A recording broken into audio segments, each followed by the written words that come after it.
We all know that Justin Trudeau brought in a carbon tax in 4 provinces on April 1st.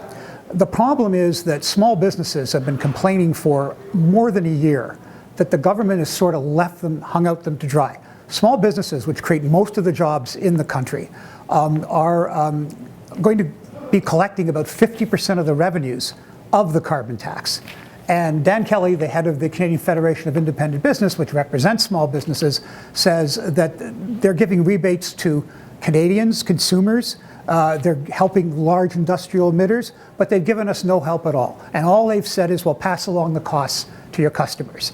And he says Trudeau doesn't understand small business. They did a survey of their members, and the vast majority of them say, at best, they'll be able to pass along about 25% of the cost and remain competitive. Some of them say they can't do any of that. So the solution was the government promised they were going to give them a rebate program to help them with the costs, as they're helping consumers, as they're helping major industrial emitters. Okay? So April 1st it comes in. On May 31st, the government finally gets around to announcing this so-called rebate program. They're still not going to get it because it's not passed into law yet. And then once they pass it into law, the government will have to issue regulations on it.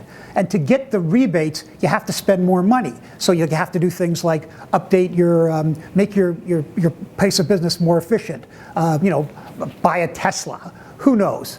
And the small business community is just totally outraged about this because it's been so haphazard.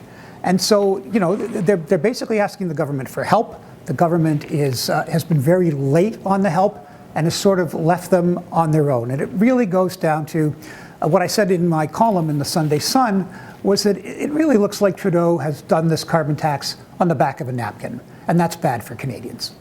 We're always interested in knowing what you think, so please Facebook and tweet us.